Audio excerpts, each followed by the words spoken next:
We're on. Thank you. Hi, I'm Bart Kosko from USC. And the subject is a Bayesian rule posterior structure from what we call a rule foam. This involves many new ideas. I'm going to start with the problem we're attacking, the general problem of the AI neural black box. And there's really at least two of them here. The first is on the throughput structure of the box itself, the deep classifier in particular, the missing audit trail. The deeper it gets, the more inscrutable it gets. And then there's another problem, and that's the problem of the confidence of the output. So in the typical 1NK encoding structure of a softmax classifier, there are others, but this is the most popular way of doing it. You get an output probability vector of length k, and you round off to the nearest unit bit vector and declare that the classification. Now, just because it's a probability vector doesn't mean you have an uncertainty description in the sense of the confidence of that vector, because this particular output probability vector, this point in the k-dimensional simplex, is just one of uncountably many such points. So the question is, how confident should we be whether we can explain or not the innards, the throughput working of the neural network, given whatever it's learned? We don't know what it's learned. And the vexing problem of neural networks that really hasn't changed since we were doing this back in the 80s is that it's not just that you don't know what it knows, you don't know what the neural network forgets when it learns something new. I'm going to address both of these head on with a statistical approach, and that's summarized here. A lot's going on in this slide, something we call a rule foam. It's going to resurrect fuzzy logic. This is not the fuzzy systems you may have heard of in the past. It's related to them.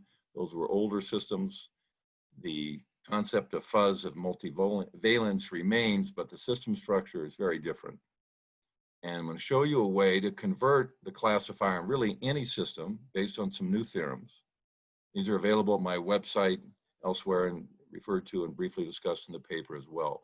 But a way to go from a sampled classifier, any kind of sampled system, to a collection of rules. Now we're calling that a foam because the if part sets, the rules have the form if this input description, then that output. They have a bubble-like structure, and by manipulating that bubble structure, looks like a foam collectively, you can mitigate the inherent problem of rule explosion that comes with this approach.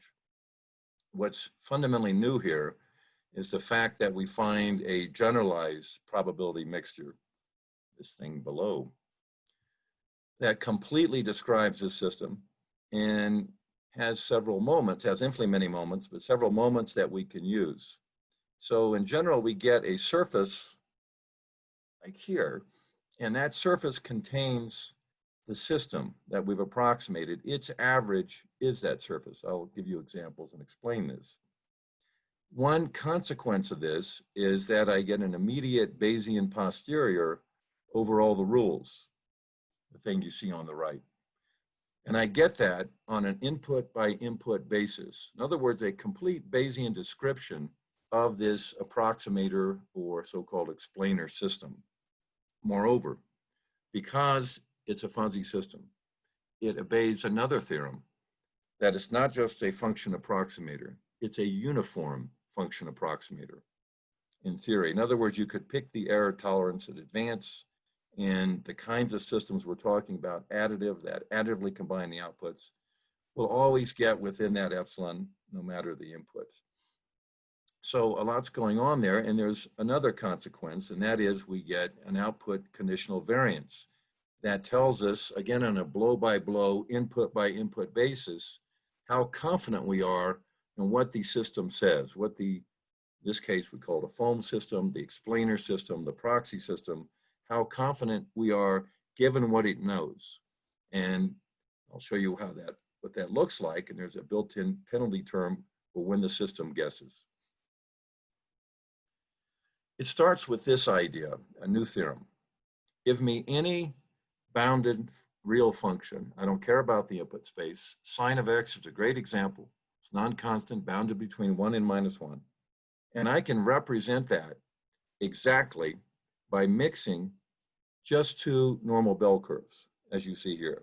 Here I have a chunk of sine of x from 0 to 2 pi, and I've mixed two bell curves.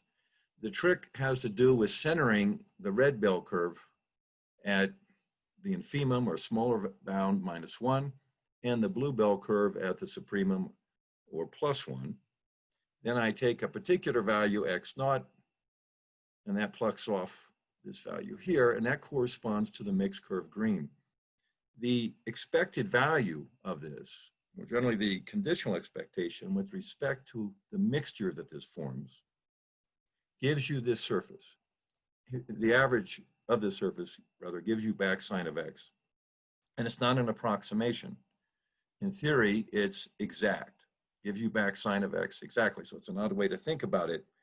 It's very much like a quantum way, where the probabilistic structure encodes the rule-based information. We take a measurement, and the expected value is what we actually see, and it's sine of x.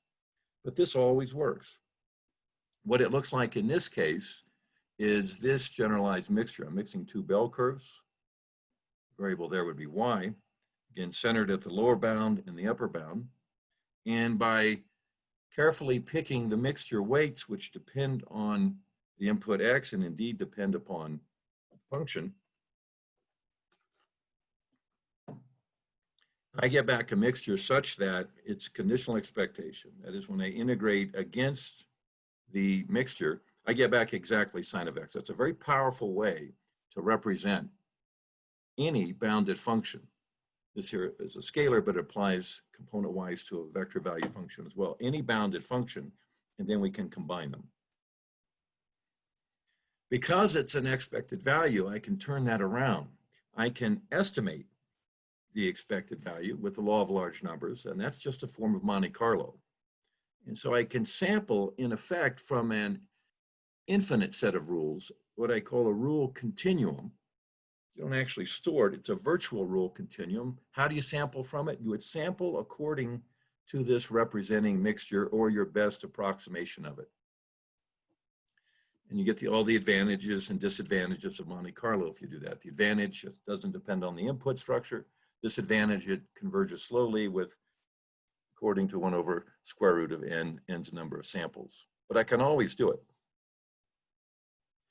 I can do a lot more than that. I can take a given system here, a scalar system, a given converging neural system, capital F of n, or a rule-based system, any kind of system, and I can form these mixing coefficients that absorb that structure, and then mix those against bell curves. It turns out just two will suffice.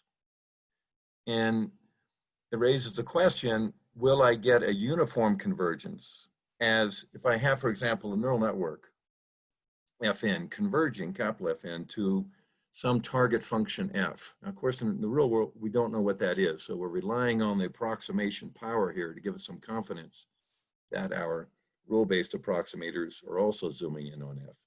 But if it does, then it turns out that this approximating mixture, Qn, converges to the mixture P that completely represents whatever that system is I'm going after, f. And moreover, it does so uniformly in both x and y. Well, that's the background piece of theory here. To remind you what a fuzzy set is, Lotfi Zada was one of my PhD advisors. Lotfi gave the name fuzzy to multi-valued sets. He worked this out in 1964 when he was visiting the RAND Corporation, Richard Bellman. He actually published together the second paper on fuzzy sets. But the basic idea is that you map any input value of a set instead of the 0, 1 to the entire continuum. So at a slice or pointwise level, it's a multi-valued logic. Here it's cool air, it can be anything. But it is a numerical way of representing concepts. And various adaptation algorithms can manipulate those set structures, but it's a way of representing nouns and adjectives, for example. When you combine fuzzy sets, you get a chunk of knowledge, you get a rule. This is from an earlier article of mine, but it's from an air conditioner. If you're trying to control an air conditioner, a lot of these earlier fuzzy systems were applied air conditioners. Again, that was an earlier generation of systems. If the air is cool, set the motor speed to slow. The point is the two fuzzy systems combine into a kind of barn-like structure here in the input-output product space, and that geometrically represents the if-then rule.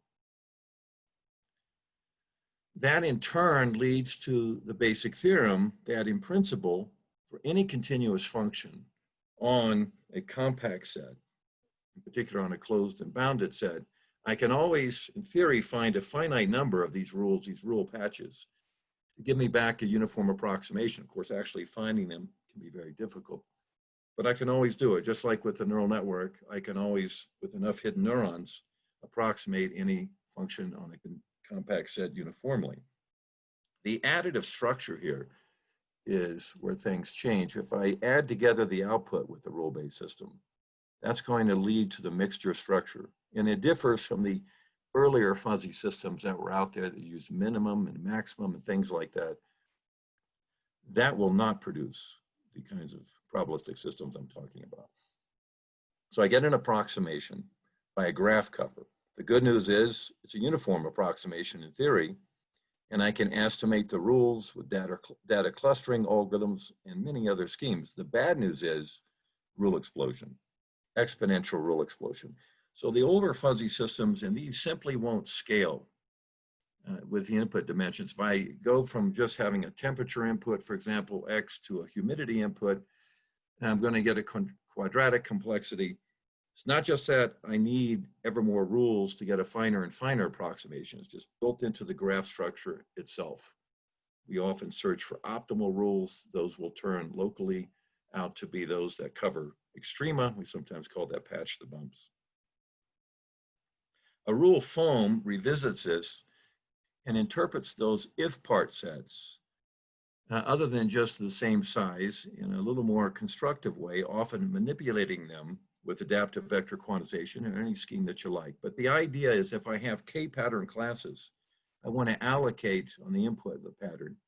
I want to allocate the rule budget primarily at the borders, finer rules, if part sets, and if they're Gaussian, as they will be in examples I'll show you, then it kind of looks like, in this projection 2D, it kind of looks like a foam, a bunch of bubbles. But we don't need a lot of rules in general here. That helps mitigate, doesn't solve, helps mitigate the problem of rule explosion. Here from 435 rules down to 202. And you get various types of interpretability. You get a crude type of rule. If the input looks like this horse-like picture, then you map to the output horse label or vector.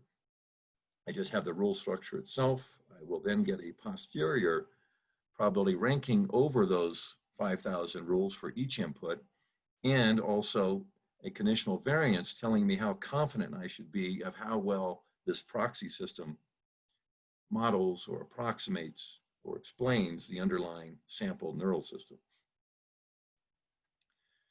It looks like this. The mixture has the form of a generalized prior times a generalized likelihood. And the first moment gives me back the ordinary system. So there is a level of explainability, just sheer fact that you have rules. You can certainly take that deeper, interpret what those mean. But I'm focusing here on the statistical interpretation in terms of the moments.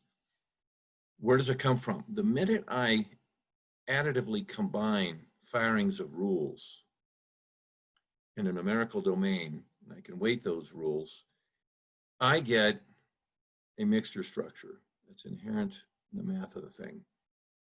So as long as the total combined terms here are non-negative and integrable, then a normalization gives me back a conditional probability, a little bit of algebra on the additivity. This is where the older fuzzy systems simply could not proceed. They would use min and max and other kinds of operators.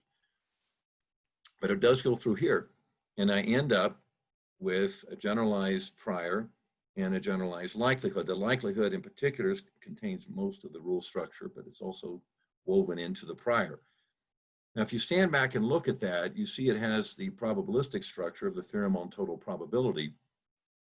And anytime you have total probability, you get its famous corollary, Bayes' theorem.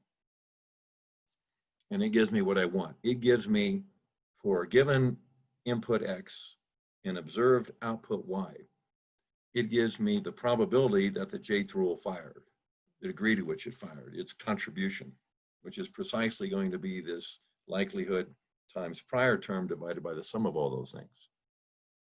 And that's the source there, and we'll see that extends also to subsystems.